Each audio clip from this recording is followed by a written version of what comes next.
자, 여러분 안녕하세요. 다시 동사를 시작하겠습니다. 힘내십시오. 자, 우리가 여러분 방금 전에 외국인 배웠었죠? 천천히 해볼게요. 조선에서는 일단 외국인 중에 누구 나왔어요? 말로 해보자. 항외. 무슨 충선? 김충선. 원래 이름이 야, 너 이거 사야 간다. 무슨가? 사야가. 여러분 두 번째 무슨 브레이? 베르테. 누구 나왔어요? 베르테 브레이가 나왔죠. 이분 언제 와요? 1627년에 우연히 오죠? 무슨 란드? 네덜란드. 나중에 여러분 아예 한국에 조선에 귀화하죠? 박연. 어디에 참전까지 했어요? 병자호란에 참전까지 하고 장교가 되기도 했죠. 무가에 붙어서. 그 다음에 세 번째 1600 여러분 50년대쯤 와서 한 20년 있었죠 여러분. 아 불쌍해요. 무슨 멜? 하멜. 그렇죠 여러분? 이렇게 요 세 분 알아두시면 됩니다. 자, 그 다음에 방금 전에 어디 배웠어요? 1번 배웠었죠? 자, 1번 해볼게요. 첫 번째, 1550년대 전국시대 스페인의 예수교 선교사신 자, 프란시스코 무슨 에르, 하비에르가 오셔가지고 카톨릭 전파하고 얼른 가셨죠. 그 다음에 두 번째, 좀 특이한 남자가 있죠. 자, 영국 사람이에요. 영국 사람이었던 무슨 함, 윌리엄 무슨 덤스, 애덤스가 있었죠? 여러분 이 사람은요 당연히 영국 사람이니까 영국과 특히 무슨 란드, 네덜란드를 여러분 어디에다가 에도마코에 무역하는데 큰 역할을 하죠? 그러면서 이 사람이 여러분 누구의 눈에 들어요? 원장님이야 노쿠가와 이에야스야? 도쿠가와 이에야스죠. 그래서 아예 여러분 고향 가고 싶었지만 도쿠가와가 딱 맞죠. 그래서 여러분 아예 사무라이가 되죠. 무슨 우라? 미우라 여러분 안진이 돼버립니다. 근데 이 사람이 하나 웃긴 게 있어요. 야사 알려줄게요. 필리핀의 스페인 총독이 스페인 가다가 난파돼가지고 에도마코까지 온 거야. 이때 독고가 그 에도 가문이 야 스페인 걱정하지 말아라. 내가 배를 만들어 줄게 하고 여러분 윌리엄 애덤스 미우라 안진에게 배를 만들래요. 근데 요 미우라가 맛이 가요. 왜냐? 요 사람은 항해사지 배를 만든 적이 없다고 여러분. 근데 독고가가 무조건 만들래. 그래서 여러분 만들었어요. 만들었는데 미우라 안진이 멘붕인 거야. 왜? 처음 만들어봤거든. 그럼 여러분 스페인 귀족이 저거 타고 스페인 가다가 여러분 배 깨지면 망신이잖아. 근데 기적이 벌어져요. 뭐냐? 미우라 안진이 만든 여러분 요 배가 어디까지 갑니까? 스페인까지 간대요. 그리고 또 하나 요 미우라 안진 때 여러분 윌리엄 때 영국의 왕이 누구냐? 제임스 1세라고 기억나죠? 청교도혁명 직전에. 그래서 요 윌리엄 애덤스가 이렇게 중재해가지고요. 에도마쿠가 제임스 1세한테 여러분 일본식 갑옷을 선물로 줘가지고 지금도 박물관에 있답니다. 자, 이렇게 아시면 됩니다. 야사를 얘기했습니다. 그러면 이분들도 잘 나오지만 여태까지 여러분 동사에서 제일 많이 나온 건 누구야? 청나라에 오신 선교사였거든요. 그러면 지금부터 하는 거는 동사 예전에 했던 분들은 상식이고 나는 이거는 당연히 외워야 되고요. 지금 얘기했던 미우라 안진, 그 다음에 여러분 누구야? 멜테브레이, 하멜도 외워야 돼요. 해볼게요. 자, 여러분 명나라 말 청나라 때 여러분 자 서양에 누가 많이 들어와요? 선교사가 들어와요. 그러면 선교사가 들어온 목적은 뭐예요? 카톨릭 전파하고 싶은 건데 여러분 명청이 문화가 발달했고 유학이 있기 때문에 함부로 전파하다간 땡깡 모가지 잘리겠죠. 그래서 꼬셔요. 뭐냐? 이때 여러분 발달한 서양의 과학과 기술과 여러 가지 여러분 학문 가지고 누구에게? 왕족과 귀족에 여러분 접근해가지고 슬슬 퍼뜨리기 시작을 합니다. 그 중에서 가장 유명한 게 누구냐? 해볼게요 여러분. 너무나 유명하죠? 세계사 동사에서 완전 단골 문제. 해볼게요 여러분. 마테오 리치 신부님이 있습니다. 이분은 만약에 여러분 어떤 시험이든 마테오 리치 신부님이 나오면 이거는 무조건 먹으라고 주는 문제예요. 해보자. 참고로 마테오 리치 신부님은 여러분 무슨 애 소속이세요? 예수의 소속의 신부님입니다. 이분이 언제 오느냐? 여러분 대략 1580년에 명나라에 와서 명나라 베이징에 돌아가세요. 몇 년에? 1610년에 돌아가십니다. 그럼 물어보자. 명나라가 여러분 멸망한 게 언제예요? 1644죠. 그러면 명나라 멸망하기 30년 전에 돌아가셨으니까 마테오 리치는 명말 청초가 아니라 명말뿐이 되겠죠? 자, 해볼게요. 그러면 요 마테오 리치 신부님은요, 되게 훌륭해요. 왜냐? 중국에 왔더니, 솔직히 어떤 면에서는 서양보다 문화가 발달하고 중화사상, 유교가 장난이 아닌 거야. 그럼 어떻게 하느냐? 요 마테오 리치 신부님이 중국어를 완벽하게 배우고요. 옷도 신부님 복장이 아니라 사대부, 양반의 복장을 해서 여러분, 중국 문화를 존중해 주면서 스물스물 조금씩 퍼뜨리기 시작을 합니다. 그래서 제일 먼저 뭘 하느냐, 여러분? 천주 실의라는 교리책을 써요. 이게 뭘까, 여러분? 바로 카톨릭의 여러분 교리를 한자로 실어 놓은 거야. 문답식이래요. 예수님이 누구신가요? 예수님은요, 이런 분이세요. 삼위일체가 뭔가요? 그러면 삼위일체는 이런 겁니다. 이런 식으로 여러분 문답식으로 한자로 중국어로 아주 쉽게 카톨릭 기본 입문서가 되겠죠? 따라해 볼게요. 무슨 시리? 천주 시리. 나중에 여러분 요게 조선 후기에 조선에 들어와서 조선에 여러분들이 요 책 읽고 감동해서 카톨릭이 된 거예요. 뭔지 아시겠죠? 그래서 외워볼게요. 끝난 거 아니에요. 자, 마테오 리치 예수님이래. 자, 예수에서색 신부님은 첫째, 1580년에서 1610년까지 명나라에서 30년간 활동을 하셨다. 그 다음에 카톨릭 교리를 문답형으로 한자로 만들었다. 5번, 무슨 시리? 천주 시리. 이 책이 왜 중요하느냐? 조선까지 여러분 건너와서 조선인들이 천주교 믿는데 큰 영향을 준 게 무슨 시리? 천주 시리입니다. 또한 여러분, 명나라에 너무너무 유명한 학자가 있어요. 바로 누구냐?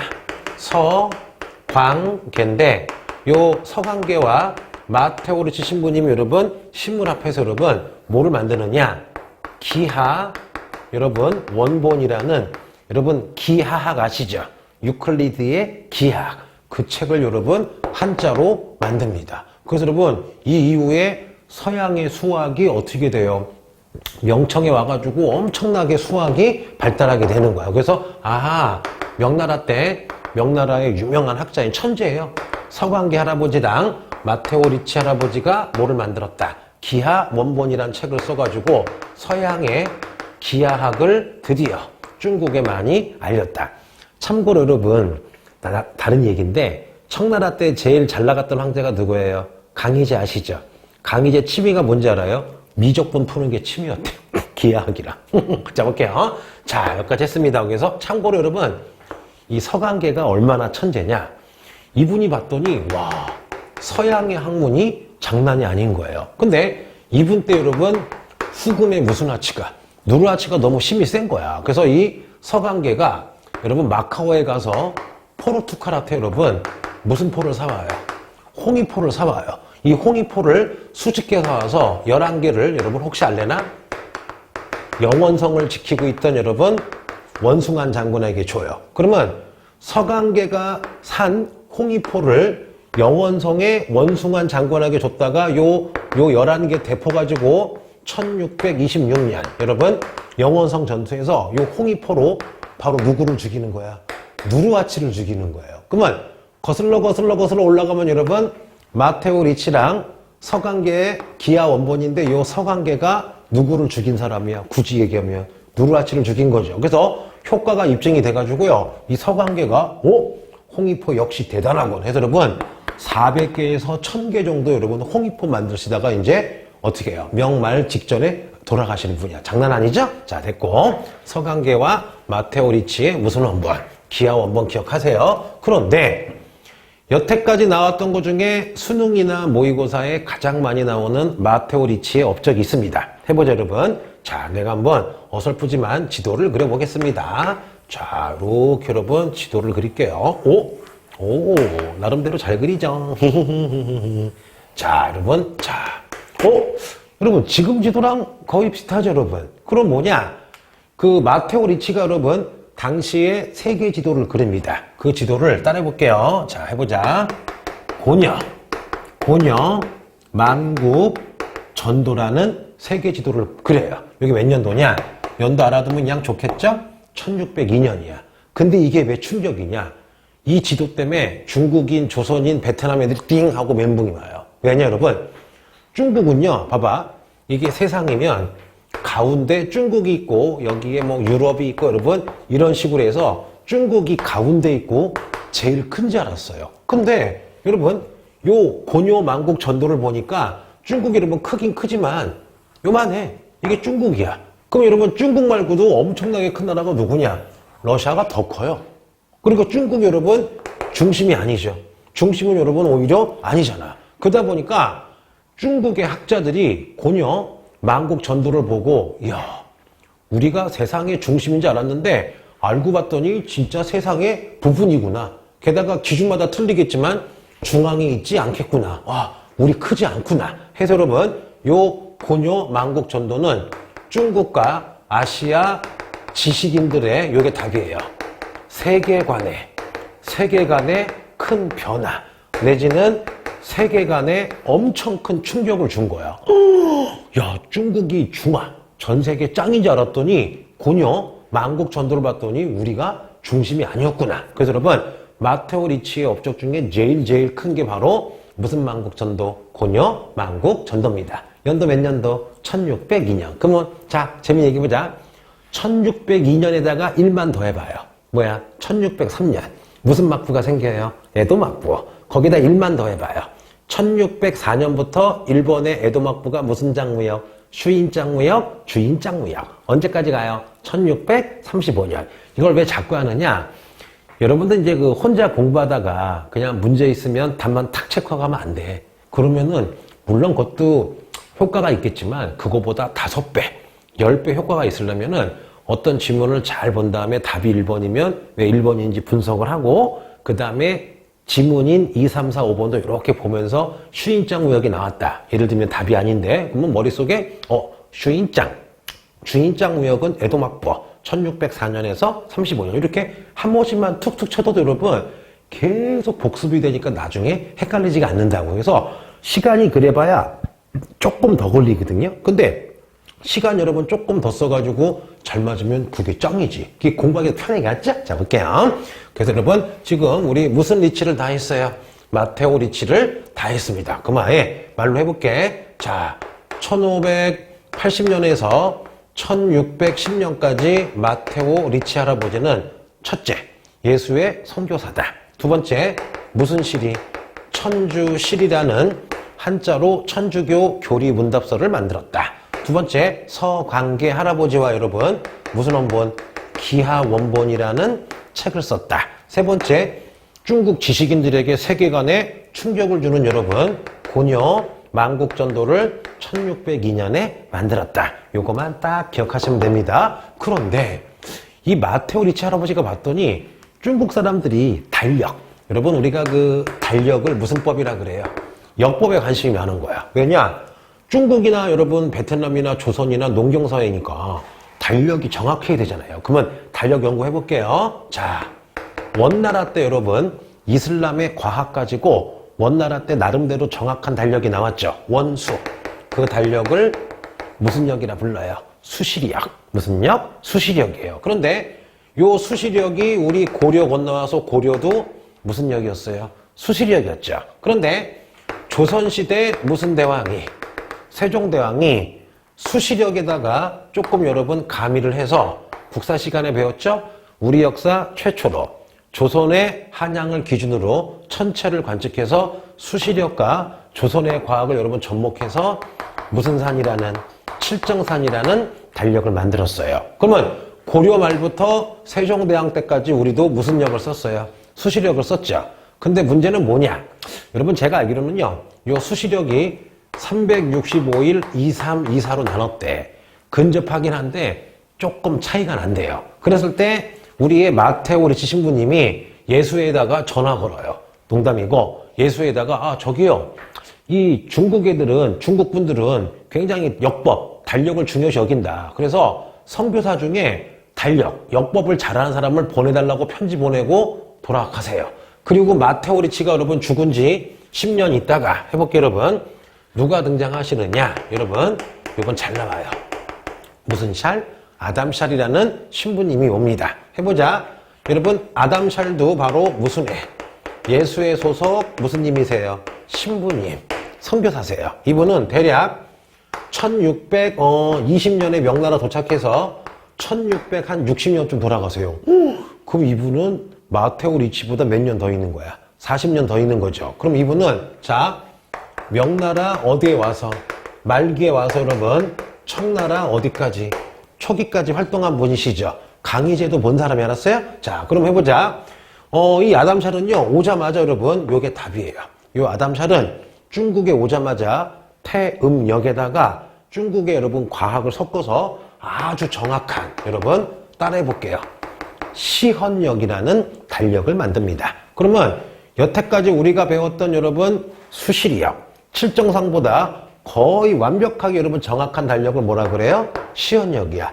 이때부터 여러분 아담샬이 오면서 중국은 이제 무슨 역을 쓰는 거예요? 시헌역을 써요. 웃긴 건 뭐냐 여러분?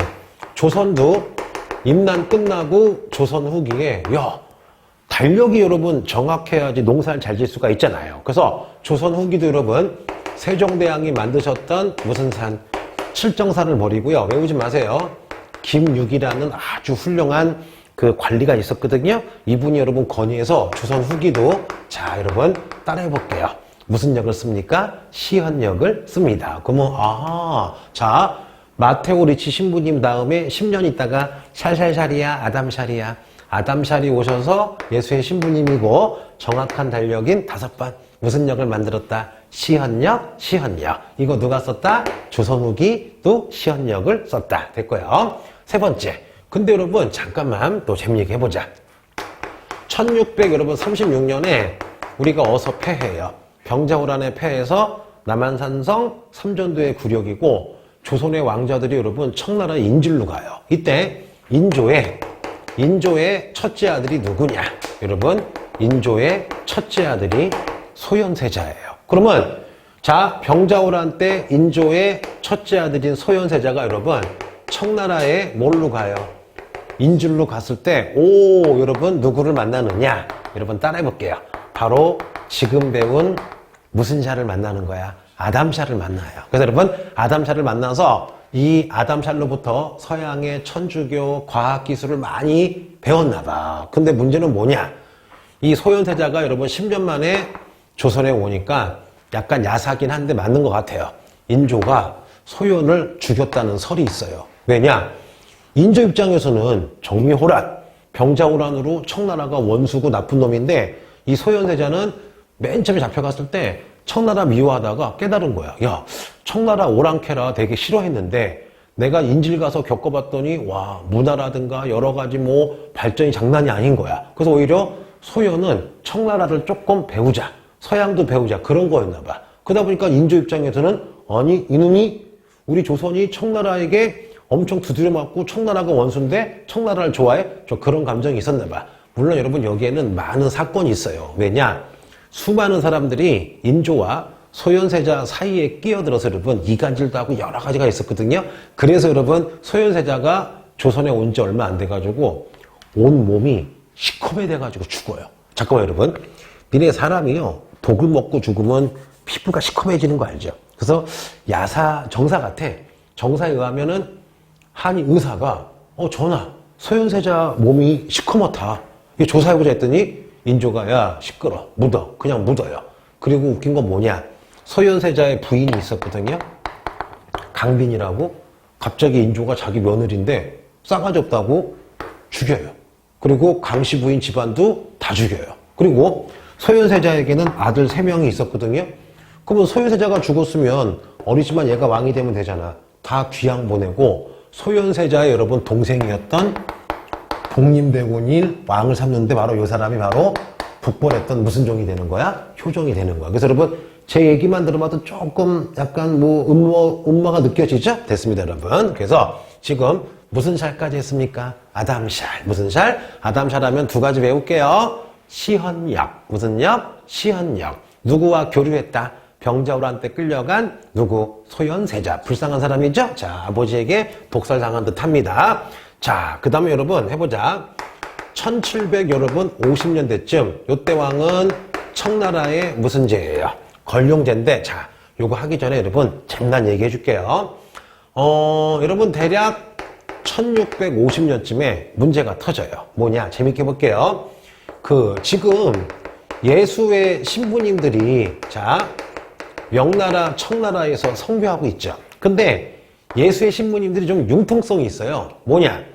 중국에 왔더니 봐, 아버님, 어머니 이렇게 제사하는데 절을 해.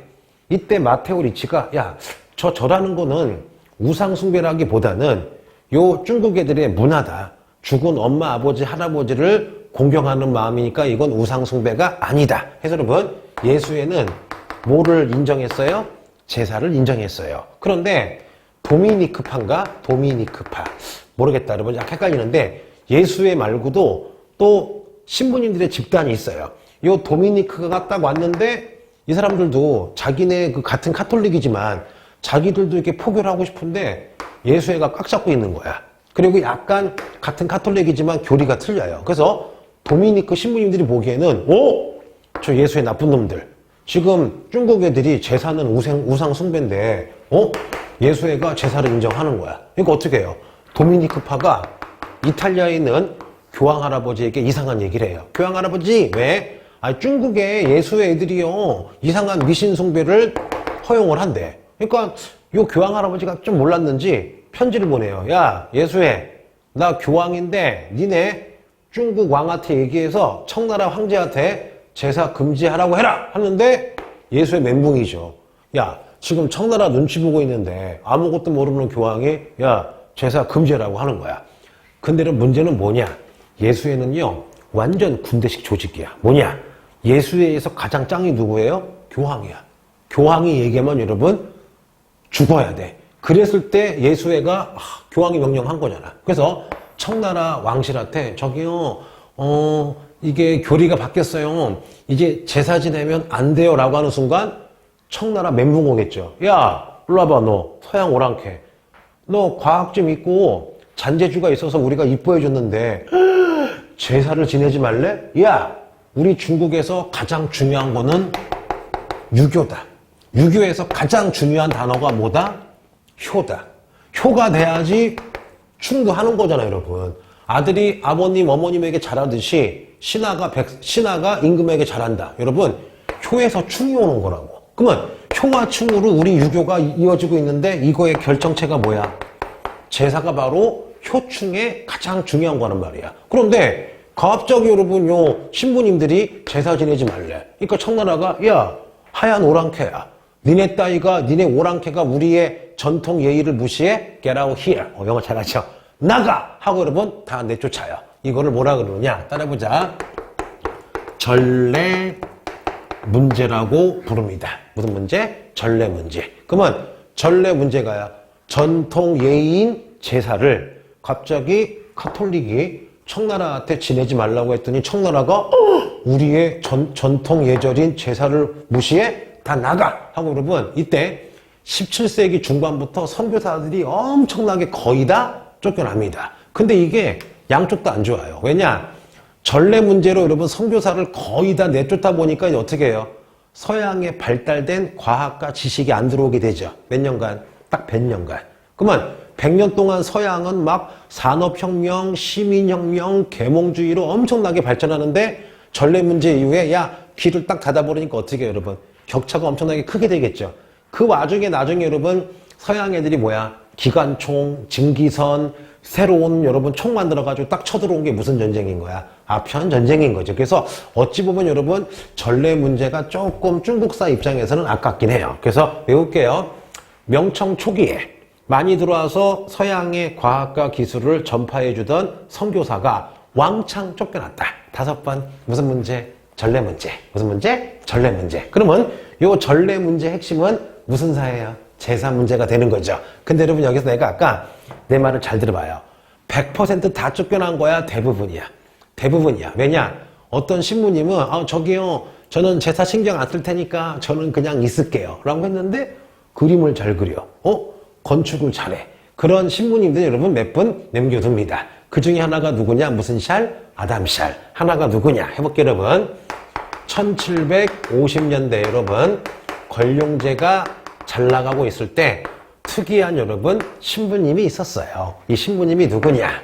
카스 틸리 오네라는 신부님입니다. 이분은 여러분 굉장히 굉장히 예술적인 분이에요. 그래서 여러분 이분이 서양화를 가지고 청나라에 알려주고, 그래서 서양화 가지고 여러분 권룡제, 그 다음에 여러분 나중에 그림 나올 거예요. 팔기군, 여러분 서양화 가지고 아주 아름답게 권룡제와 그 부인과 여러분 뭐 말과 팔기군을 그려줍니다. 카스틸리오네 특히 여러분 무슨 군 이렇게 말 타고 달려가는 그림 보일 거예요. 요 팔기군도 유명하고, 또 하나 여러분 이분이요 그 베이징 자금성에다 여러분 서양식 여러분 건축으로 궁궐을 만들어줘요. 그래서 카스틸리오네가 권룡제를 위해서 여러분 자 따라해보자. 원명원이라는 여러분 원명원이라는 무슨식 궁전을, 서양식 궁전을 만들어줍니다. 근데 웃긴 게 뭔지 알아요, 여러분? 나중에 베이징 쳐들어왔을 때 영국이 옛날에 의아단 사건으로 베이징 쳐들어오거든요. 그때 쳐죽일 영국 놈들이 여러분 원명원 쳐들어가서 불태워서 여러분 여기 있는 거 다 가져가고 지금은 흔적이 없습니다. 근데 그 상상 복원도론 있으니까 이제 나올 거예요. 그래서 여러분 오늘 유명한 여러분 외국인들을 다 배웠습니다. 그 중에 정말 중요한 거 누구 여러분? 마테오 리치가 여태까지 제일 많이 나왔고, 두 번째 무슨 샬 아담샬. 세 번째가 누구예요? 카스틸리오네. 참고로 노파심으로 요거는 거의 안 나오지만 해줄게요. 여러분 강희제 때도 유명한 그 선교사가 있어요. 배가 이렇게 불렀어요. 부배 뭐라고요? 부배가 강희제 명령으로 여러분 황여 전람도라는 아주 유명한 지도를 만드는데, 내가 알기로는 중국에서 최초의 위도 아시죠? 위도가 표시된 지도가 바로 황여 전람도예요. 그래서 요거는 세계사에서는 가끔 나오는데 동사에서는 그냥 한번 얘기해 준 거니까 귀찮은 사람은 외우지 마세요. 자, 그래서 강희제 때도 선교사가 있었다. 그래서 여러분 외국인 다 있어요. 그러면 한 3, 40분에 거쳐 외국인을 했는데 한 방에 이제 정리해 볼게요. 자, 조선의 외국인. 자, 여러분 누구예요? 김충선. 사야가 임난 때. 두 번째 1627년에 온 네덜란드. 자, 무슨 브레이? 벨테 브레이. 무슨 년? 박연. 나중에 기화했다. 병자호란 때 싸웠다. 우리의 장군이 됐다. 장교가 됐다. 세 번째 1650년대 무슨 멜? 하멜. 네덜란드 하멜 표류기. 하멜 일기 쓰고, 그 다음에 1번이에요. 자, 1번. 자, 누가 했을까 여러분? 프란치스코 무슨 에르 하비에르 신부님. 이분은 연도가 되게 중요하죠. 1550년대. 중국은 명나라 북로 남해. 우리는 1555년 을묘외란. 그렇죠 여러분? 1550년대 무슨 무역이 끝나요? 가만 무역이 끝나고, 또 하나 1557년 포르투갈이 명나라에게 부탁해서 뭐를 얻어요? 마카오를 얻고, 1550년대 왕양명이 뭐를 완성해요? 양명학을 완성하고. 이렇게 쭉쭉 외우시면 되겠죠? 됐고 여러분 두 번째, 이분 되게 특이하죠. 미워요. 자, 무슨 안진? 미우라 안진. 이분은 여러분 어디 사람이에요? 영국 사람. 윌리엄 애담스. 누가 좋아했어요? 도쿠가와 이에야스. 언제 와요? 새끼가라 때 와서 1620년에 돌아가셔서 영국과 여러분 네덜란드가 에도막부랑 무역할 때 중개 역할을 했었죠? 됐고, 그 다음에 청나라가 제일 많죠. 해보자. 청나라. 자, 1번 타자 1580년에서 자 1610년까지 활동을 했었죠. 가장 위대한 사람 무슨 테오 리치? 마테오 리치. 천주시리. 제일 영향이 큰 거 고려 망국전도. 기아 원본. 무슨 관계? 서관계. 됐고, 두 번째 무슨 샬? 아담샬. 시헌역. 무슨 역? 시헌역. 누구랑 친했어요? 무슨 세자? 소현세자. 됐고, 마지막으로 여러분 카스테라야 카스틸리오네야. 카스틸리오네. 원명원. 서양화. 팔기군. 자, 그럼 여러분 자, 별거 아니겠지만 지금 외워요. 이거 이미 많은 학생들이 외우고 있을 거야. 외우고 있지만 여러분 그래도 몰랐던 학생들은 지금 외우세요. 알았죠? 자, 꼭 외우세요. 이 중에서 하나 딱 나오면 대박인데. 근데 내 생각에 나올 수 있어요. 특히 이 사람 봐봐. 예를 들면 마테오 리치 같은 경우 여러분 다 알아요. 그럼 이분 나오면 그냥 맞겠지. 근데 갑자기 쓱 하고 미우라 안진 같은 거 나오면 여러분 틀릴 수 있으니까 반드시 확인하세요. 자, 됐고 여러분 이제 또 재미있는 거 해볼게요. 여러분 제 얘기 들어보세요. 우리나라가 언제 많이 발전해요? 1900 여러분 53년에 6.25 끝나고 한 10년 힘들었지만 여러분 전쟁 끝나고 1960년부터 엄청나게 경제가 발달하죠. 자, 여러분 봐봐. 모든 전쟁은요 문제가 있어요. 전쟁 중에 첫째, 많은 사람이 죽죠. 국토가 황폐해지죠. 전쟁 끝나고 꼭 전염병이 돌고 여러분 문화가 파괴되고 장난이 아니죠. 그런데 좀 슬픈 얘기지만 전쟁 끝나면 여러분 좋은 점도 있어요. 좀 슬픈 일이야. 뭐냐? 인구가 엄청 줄었죠. 인구가 줄었기 때문에 토지가 남아 돌죠. 전쟁 끝나고 나서 국가가 어떻게 해요? 부흥을 해야 되니까 세금도 깎아주고 어떻게 해요? 개간하면 세금도 면제해주고 터치가 덜 하죠. 그리고 전쟁 끝났으니까 그러면 어떻게 해요? 살기 위해서 더 많은 노력을 하겠죠. 그러다 보니까 여러분 모든 전쟁 끝나고 10년, 20년, 30년 있다가 갑자기 여러분 경제가 재건되면서 인구도 증가하고 여러분 문화도 발전하고 여러 가지가 변해요. 여기까지 무슨 말인지 알겠죠? 그럼 이제 재밌게 해보자 여러분. 자, 조선은 여러분, 조선은 전쟁이 언제 끝나요? 1636년 여러분 병자호란으로 전쟁이 끝나죠. 청나라는 1600 여러분 81년 무슨 난으로? 3번 난으로 이제 내전이 끝나죠. 일본은 1600년 여러분 새끼가라로 여러분 전쟁이 끝나죠. 그러면 자 해보자. 중국의 청나라, 그 다음에 우리죠 조선 후기, 그 다음에 청나라. 여러분 나중에 1603년 생기는 에도마쿠는 17세기부터 이제 뭐가 없어요? 전쟁이 없어요. 우리는 언제부터? 1636부터. 그렇잖아요? 중국은 3번 난 이후부터. 그렇죠? 일본 언제야? 새끼가라. 물론 어떤 면에서는 1644라고 볼 수도 있죠. 이자성의 난. 그러면 여하튼 여러분 17세기 전쟁이 끝난 순간 이제 거의 200~300년 동안 큰 전쟁이 없어요. 평화 시대가 돼요. 그러면 전쟁이 끝났으니까 이제 뭐 하면 돼요? 재건해야 되겠죠. 국가도 세금만 깎아주죠. 말로 해보자. 조선. 자, 그 전이지만 임난 끝나자마자 여러분 무슨 법을 해요? 대동법 해가지고 세금 깎아줬죠. 자, 청나라 무슨 은제? 지정은제 세금 깎아줬죠. 일본도 여러분 나름대로 쌍킹 고타이에서 전쟁이 끝났죠. 그러다 보니까 여러분 자 편하게 들으세요. 편하게 들으세요. 자 시작해보자. 17세기부터 18, 19세기 여러분 중국 청나라와 우리 조선과 일본은요 전쟁 끝나자마자 농민들이 인구는 줄었지만 새로운 농업기술 가지고 여러분 농사를 엄청나게 짓기 시작합니다. 그래서 여러분 한국의 조선, 일본의 에도마쿠, 중국의 여러분 청나라는요 자 농업 무슨 양이 생산량이 엄청나게 늘어요. 예를 들어보자. 조선에서는 임난 끝나자마자 이앙법, 견종법, 모내기라고 들어본 적 있죠? 그게 여러분 전국으로 퍼지면서 농사가 5배, 10배가 잘 돼요. 그리고 또 하나. 전쟁으로 사람 많이 죽었잖아. 땅 남아 돌죠. 내가 옛날에 100평 농사 짓다가 전쟁 끝나서 여러분 1000평 농사 지니까 10배 부자가 되겠죠. 그래서 여러분 한중일 모두 여러분 17세기 이후부터 전쟁이 끝나고 평화시대가 오고 농사기술이 발전하고 농사책이 퍼지고 하면서 여러분 농업 생산량이 엄청나게 발전을 합니다. 그럼 해볼게요. 그러면 내가 1년에 1000만 원 벌다가 갑자기 1억 벌어봐요.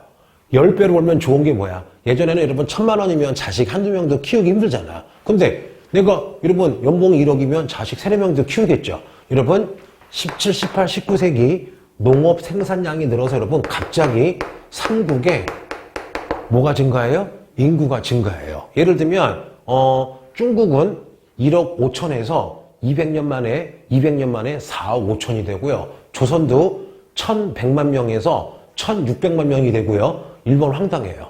1200만 명에서 여러분 3400만 명이 돼요. 몇 년 만에? 200년 만에. 여러분 거의 조선 빼고는 몇 배가 는 거야? 2~3배가 는 거죠. 그러면 자 17, 18, 19세기 농업 생산량이 높아지니까 인구가 늘어요. 또한 여러분 내가 만든 건데 한중일에 농업 생산량이 늘어나면 봐봐. 어떠냐? 농민 중에 한 5분의 1은 1000만 원 벌다가 5억 벌어봐. 엄청 부자가 된 거죠. 그러면 농업 생산량이 늘어나서 인구도 증가하지만 여러분 농민 중에 무슨 농이 증가해요? 부자 농민, 부농이 증가해요. 그러면 선생님이 한 달에 100만 원 벌다가 1000만 원 벌어봐. 다 저금하겠니? 좀 쓰겠니? 막 쓰기 시작하겠죠. 그래서 우리 아들 막 장난감도 사주고 우리 딸 뭐 맛있는 거 사주고 하겠죠. 그러다 보니까 여러분 17, 18, 19세기 뭐가 잘 되느냐? 장사가 잘 돼요. 그래서 여러분 무슨 공업? 장사가 잘 되니까 물건을 많이 만들어야 되겠죠. 장사는 상인가, 물건 만드는 수공업자. 여러분 무슨 공업이? 상공업이 엄청나게 발전을 합니다. 그러면 장사가 잘 되니까 내가 한 달에 100만 원 벌다가 갑자기 5억 벌어봐. 그럼 부자가 되겠죠.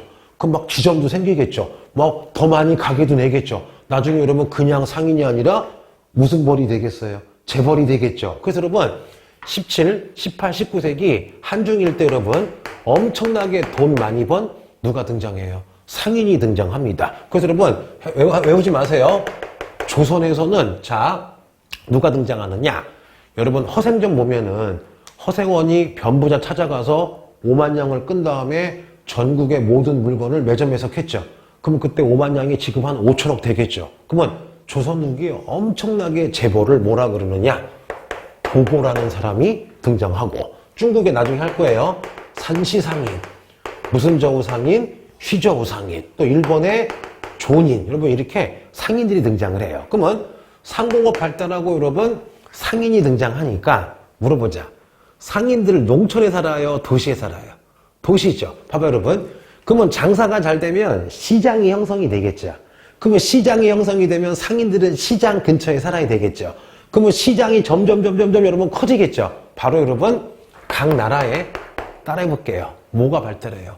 도시가 발달합니다. 그래서 여러분 베이징 인구 100만, 샹하이 100만, 에도 100만, 우리 한양 30만. 야, 예전에는 그렇게 큰 도시가 없었거든요. 그래서 여러분 17, 18, 19세기 때 한중일에 엄청나게 도시가 발달을 해요. 하나 해보자. 또 두 번째. 그럼 여러분 지금 자 농업 생산량으로 지금 분홍이 돈이 많어. 그러면 시장 가서 물건도 생기지만 이제 물어보자. 여러분 나중에 친구가 생겼어. 이성 친구가. 그럼 이성 친구 생기면 우리 뭐예요?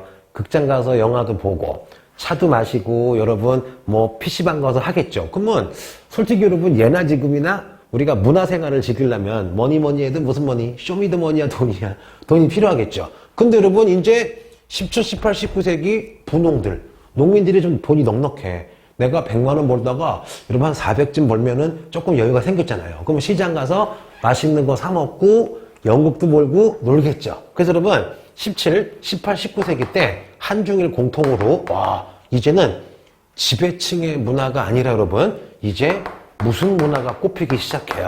서민 문화가 꼽히기 시작하는 거야. 예를 들면은 우리 여러분 상식적으로 해보자. 조선 후기 서민 문화 중에 뭐가 있어요? 개설이에요? 판설이에요?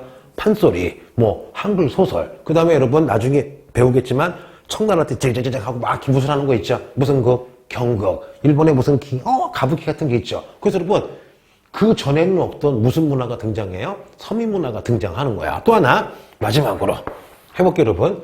이 문제가 뭐냐? 자, 여러분 우리 그 조선 시대에는 대표적인 사상이 무슨 학이야? 성리학이죠. 왜 그럴까? 성리학에서는 야 나는 양반이니까 통치하고 너는 농민이니까 농사져. 불만 가지면 안 돼. 여러분 그 시대에는 그 시대 상황에는 성리학이 맞았어요. 근데 여러분 우리 현재 지금 21세기죠. 민주주의죠. 자유주의죠. 개인주의죠. 그런데 갑자기 어떤 사람이 나한테 야 나 성리학자인데 너는 그냥 일반 평민이니까 강사하지 말고 농사지래. 자기에게 싹 갖다 바치래. 말도 안 되죠 여러분. 지금 우리가 시대가 무슨 시대야? 민주화 여러분 자유화 시대잖아요. 그러면 17, 18, 19세기 여러분 사회가 변했잖아. 그러면 사회가 변하면 사람들 머릿속에 있는 사상도 변화해야 되겠죠. 그래서 여러분 17, 18, 19세기 때 여러분 새로운 사상이 나타나서 사상이 변화가 합니다. 이때 성리학이 많이 여러분 이제 도태가 되면서 새로운 사상. 예를 들어보자. 성리학이 참 좋은데 조선 후기가 됐더니 상인 등장하고 도심 발전하고 서민 등장하는데 여러분 계속 성리학 얘기면 안 되겠죠. 이때 뭐가 나와요? 실학이 나오잖아요, 여러분. 이런 식으로 여러분 이거를 배울 건데 이게 여러분 교재나 책에 보면은 막 이렇게 뭐랄까 막 뜨문뜨문 나와 있어. 근데 여러분 원리는 다 연결되어 있는 거야. 그럼 어떤 연결이냐?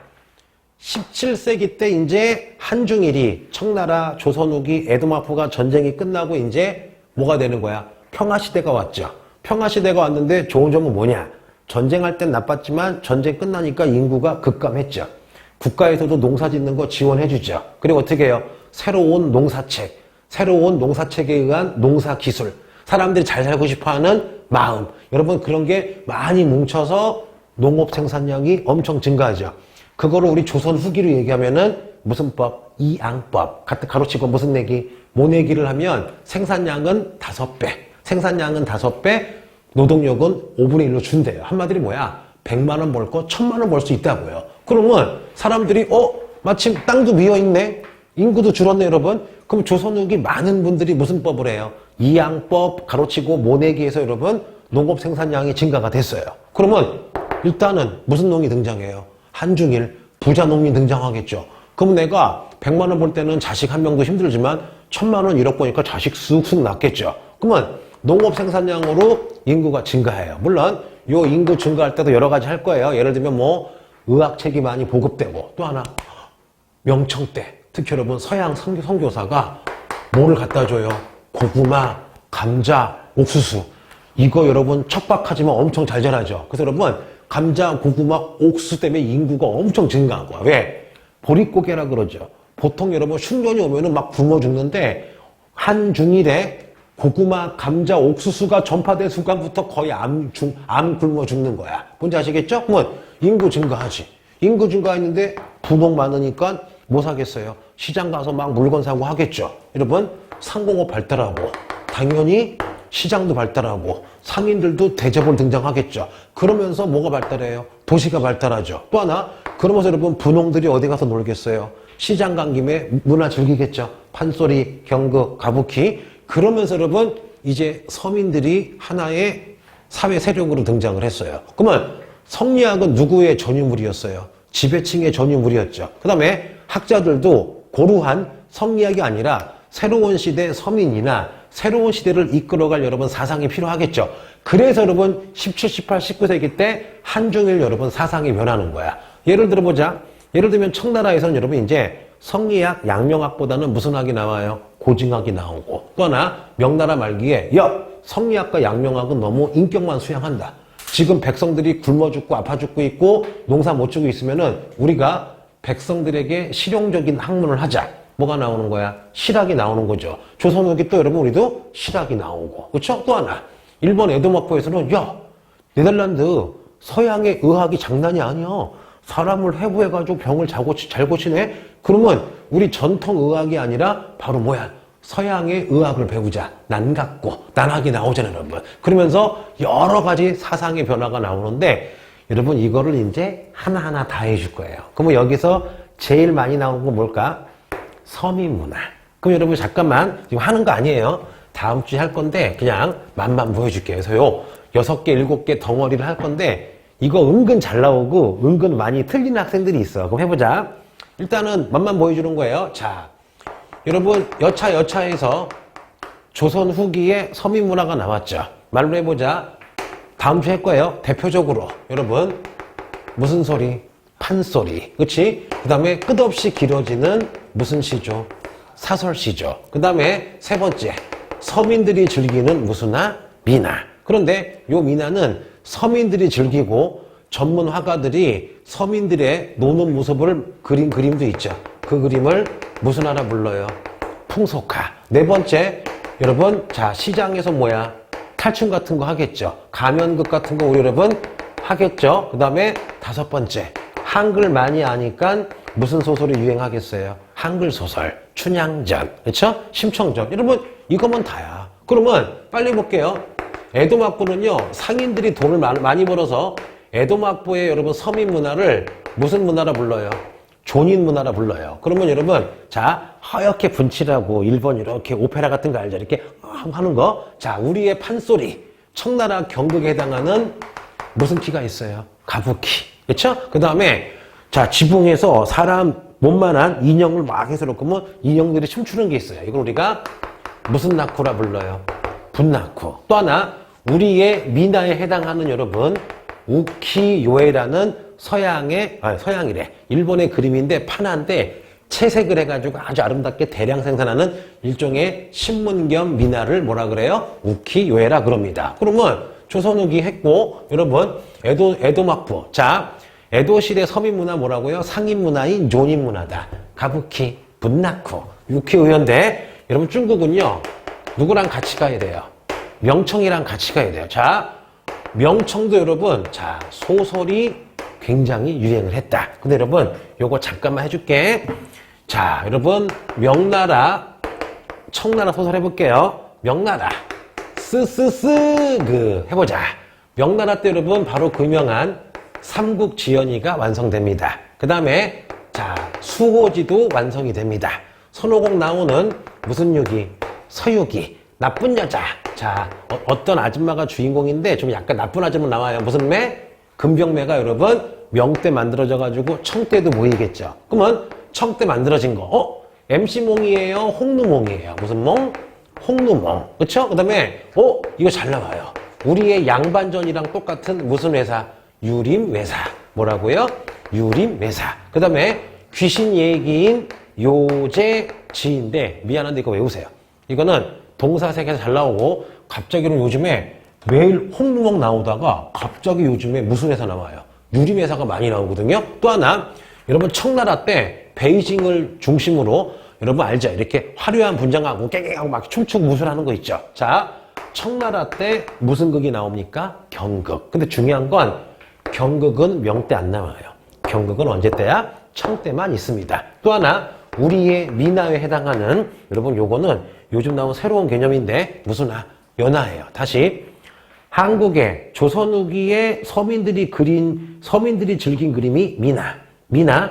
에도 막부 조니 문화는 무슨 요에? 우키요에. 우키요에라면 명청 때 서민들이 막 사람이나 산신 그린 다음에 집에다가 액을 막으려고 붙여놓은 그림을 연한데 많이 남아있지 않아요. 왜? 만든 다음에 불태웠나 봐. 그래서 여러분 지금 하는 거 아니에요. 다음 주에 서민 문화 한 번 더 자세히 해주겠습니다. 오늘도 고생했습니다.